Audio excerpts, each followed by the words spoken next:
4 بجے کا مطلب صرف اور صرف 4 بجے ہوتا ہے۔ آپ ایک ہی کام پرفیکشن کے ساتھ کر سکتے ہیں، اور وہ ہے وقت کی پابندی۔ اپنا ہر کام وقت پر سر انجام دینا میرے نزدیک پرفیکشن کہلاتا ہے۔ اپنے ارادوں کا احترام کرنا ڈسپلن کی طرف بڑھایا گیا پہلا قدم اور کامیابی کی پہلی دلیل ہوتا ہے۔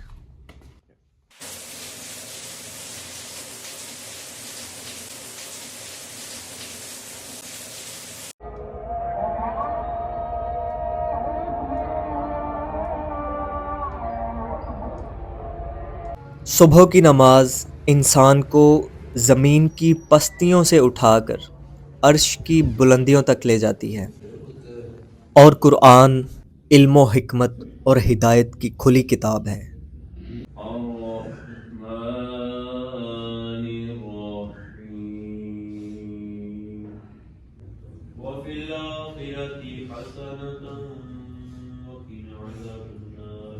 صبح صبح خالی پیٹ ایک گلاس پانی آپ کو ضرور پینا چاہیے۔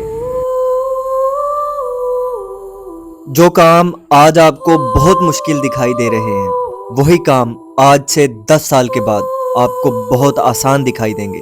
جو مشکلیں، جو رکاوٹیں آج آپ کو پہاڑ کی مانند نظر آتی ہیں، یہی مشکلیں، یہی رکاوٹیں آج سے 10 سال کے بعد آپ کو مکڑی کے جالے کی طرح دکھائی دیں گے۔ پھر اس وقت آپ کو یہ احساس ہوگا کہ جن حالات سے گھبرا کر آپ پیچھے ہٹ گئے تھے، لوگ کیا کہیں گے، اس کی وجہ سے آپ نے جن فیصلوں کو، جن ارادوں کو ترک کر دیا تھا، آپ جان جائیں گے کہ ان باتوں کی تو کوئی حیثیت تھی ہی نہیں۔ آپ کو یہ بھی معلوم ہو جائے گا کہ آپ ان مشکل حالات کو شکست دے سکتے تھے، آپ اپنی زندگی کی جنگ میں فاتح بن سکتے تھے، آپ تنہا لوگوں کو شکست دے سکتے تھے، آپ لوگوں کو ایک نئی سوچ دے سکتے تھے، آپ معاشرے کو بدل سکتے تھے، آپ اپنی محبت کو حاصل کر سکتے تھے۔ لیکن افسوس، صد افسوس، اس وقت یہ سب باتیں سوچنے کے علاوہ اور سوائے پچھتانے کے آپ کچھ نہیں کر سکیں گے۔ میں اپنے مقصد کو حاصل کرنے کے لیے جی جان کی بازی لگا دینے کا قائل ہوں، کیونکہ آخر میں جو چیز معنی رکھتی ہے وہ ہے آپ کا حاصل اور آپ کی کامیابی، اور جس چیز کو آپ اپنی کم ہمتی کی وجہ سے کھو دیں، وہ آپ کا پچھتاوا بن جاتی ہے اور اس کی بھرپائی ناممکن ہے۔ جو چیز آپ استعمال نہیں کرتے وہ آہستہ آہستہ ختم ہو جاتی ہے۔ یہ ایک قدرتی قانون ہے۔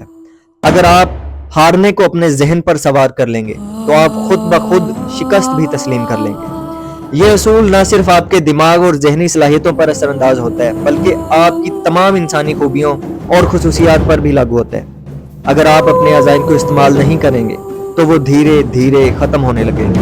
طاقتور جذبات، جوش اور ولولہ جب استعمال نہ کیے جائیں تو وہ اپنی شدت کھو دیتے ہیں، بلکہ ختم ہو جاتے ہیں۔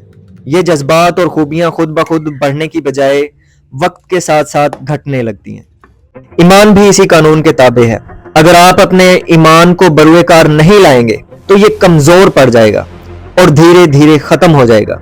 آپ کی توانائی اور جسمانی قوت بھی اگر استعمال نہ کی جائے تو یہ کم ہوتی چلی جاتی ہے اور آپ کی زندگی میں کمزوری پیدا ہو جاتی ہے۔ یہ قانون ہمیں یہ سمجھاتا ہے کہ ہر خوبصورت اور قیمتی چیز کو زندہ رکھنے کے لیے اسے استعمال میں لانا ضروری ہے۔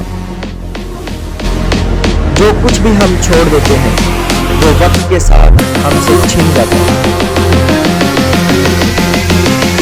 کیا کبھی آپ نے سوچا کہ ایک انسان کو چیمپئن کیا چیز بناتی ہے اور دوسروں کو کیوں نہیں بناتی؟ یہ صرف ٹیلنٹ یا قسمت کی بات نہیں ہے، بلکہ یہ ہے جذبہ، وہ ارادہ جو انسان کو مشکلات کے باوجود آگے بڑھنے کرتا ہے۔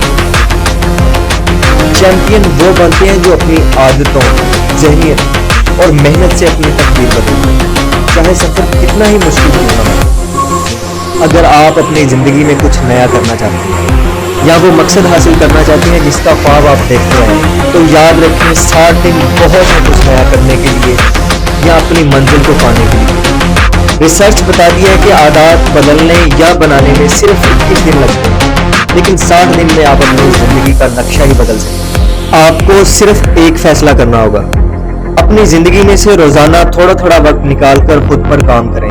چاہے آپ اپنی صحت کو بہتر کرنا چاہتے ہیں، سیلف امپرومنٹ کرنا چاہتے ہیں، کوئی سکل سیکھنا چاہتے ہیں یا اپنی گرومنگ کرنا چاہتے ہیں، یا کسی بری عادت سے جان چھڑوانا چاہتے ہیں یا کسی اچھی عادت کو اپنانا چاہتے ہیں، 60 دن کی محنت آپ کو زندگی کے وہ حسین لمحے دے سکتی ہے جن کا کبھی آپ نے خواب دیکھا تھا۔ یاد رکھیں، وقت ویسے بھی گزر ہی جائے گا، فرق صرف اتنا ہے کہ آپ وقت کو استعمال کرتے ہیں یا وقت کو ضائع ہونے دیتے ہیں۔ آج ہی سے شروع کریں اور دیکھیں 60 دن کے بعد آپ کی زندگی کس طرح بدلتی ہے۔